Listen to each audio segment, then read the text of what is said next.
Hey everyone, Peter Zeihan here. Over the past few days, I've been trying to do some deep thinking and look forward at the Ukraine war and what's going on with China and Germany and see if we can tease out some signposts to look for. And it occurred to me that there's something a little bit closer in front of us, and that'd be what would happen to us all if that little blue birdie we all know and love, Twitter, were to fly into an Elon Musk-shaped power line. Now, I'm hoping Twitter doesn't simply up and vanish, but based on what I'm hearing from within the company, that it's just that, hope. My strong intuitive sense is that having a public platform that is maximally trusted and broadly inclusive is extremely important to the future of civilization. Now, all this talk about Twitter issues is really a subset of a bigger issue that's going on in the space. Elon Musk was able to borrow considerably, either directly or using his Tesla shares as collateral, in order to fund the acquisition of the company. And the mechanics of that, the economics of that, in just the last few days has changed pretty dramatically. Capital costs are going up across the world as a result of the aging boomers withdrawing their money from the system and moving into retirement. And then, of course, the Federal Reserve is raising rates in order to get demand under control. The Fed is set to raise interest rates. Highest inflation in 40 years. The Federal Reserve is raising interest rates. The Federal Reserve taking action to try and curb rising inflation. Any industry that used to be dependent on a huge flow of relatively inexpensive capital is feeling the pressure. For the average person, the biggest way that you are feeling that is your credit card bills, your home loans, and your car loans. If you're going to do any fresh borrowing, just the cost of it is going through the roof. Already up by about 40% in terms of interest income for your average 30-year mortgage over the course of the year so far. We're also seeing industries that tend to be relatively prospective and kind of on the bleeding edge of things, whether they're good ideas or not, starting to have problems. We're seeing that with Apple. We're seeing that with Meta. Obviously, Twitter. Microsoft is having a few hiccups. And then anything that was, what's the best way to put this, questionable. So think about what happened back in 2007. We had the subprime crisis because people were able to get mortgage loans at below what should have been market rates. Once capital costs started going up and becoming more realistic, an entire industry that kind of pyramided up around the concept of cheap credit to people who probably couldn't afford their homes collapsed and took the industry with it.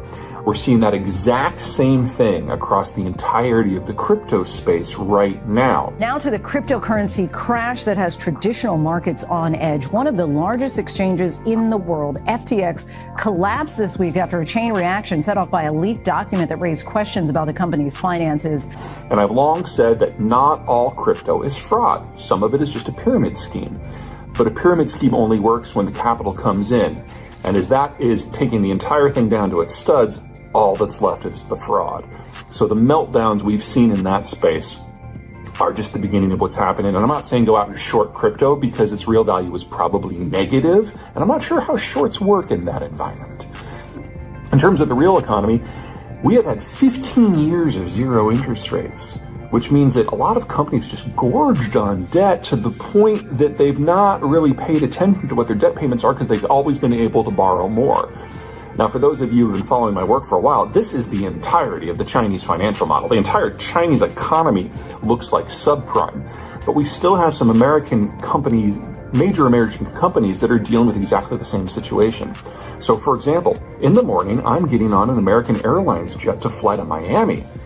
And American Airlines, the interest on their debt is already more than their annual revenues. So they're not going to be with us too much longer now that interest rates are going up. Anyway, like I mentioned, use the link below, sign up to Zeihan.com/newsletter so that you don't get caught on the outs should something happen to Twitter. We'll also be updating some of our distribution channels in the few days and weeks ahead. And that begs the question, how can I ensure best distribution of content to you, the people who actually seem to want to hear me? Now, over the years, and especially in recent times, I've come to the conclusion that the newsletter format that we have is by far the most steadfast distribution channel. And I'm not trying to sell you anything. The newsletter is free. It will always be free. We do not share your data with anyone.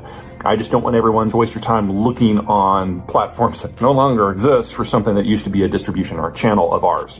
So the website is the same. It's always been the same. It's www.zeihan.com/newsletter, where you can sign up. By all means, share that with everybody. You know exactly where it's going to be coming from. It's usually going to come first thing in the morning. It will always be free. And whatever in-depth information I can provide you with analysis, that is where I do it.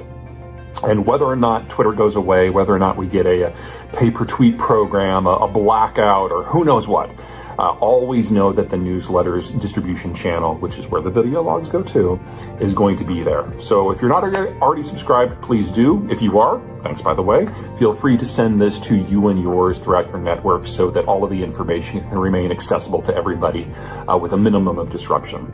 Okay, that's it for me. Until next time. But it appears that FTX got into a bit of a liquidity crunch, and there was some risky behavior that they were engaging in. And it appears that Binance is wanting to come in here and acquire FTX.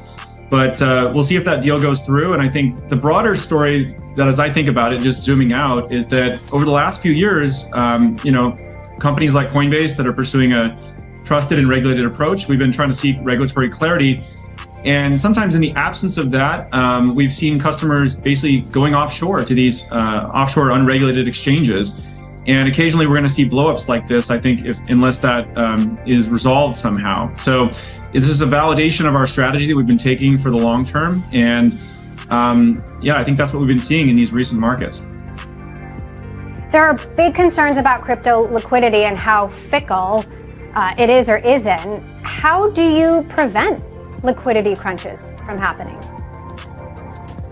Yeah, well, in Coinbase's case, I mean, this kind of liquidity crunch is not possible to happen because we're not, investing customer funds.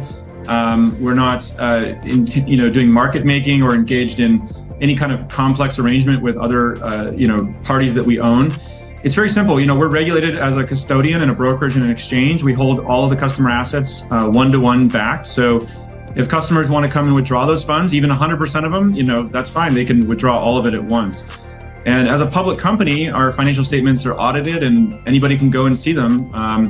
So these are the kinds of things that I think help make us a trusted platform. And unfortunately, again, in these kind of offshore unregulated exchanges, it's a little unclear exactly how their financial statements are orchestrated and what their relationships are with these other third parties. What's happening with customer funds? Is it being loaned out without their permission? And so hopefully this is a good reminder to everybody that, having trusted companies in the space is what's going to help this space grow over the long term.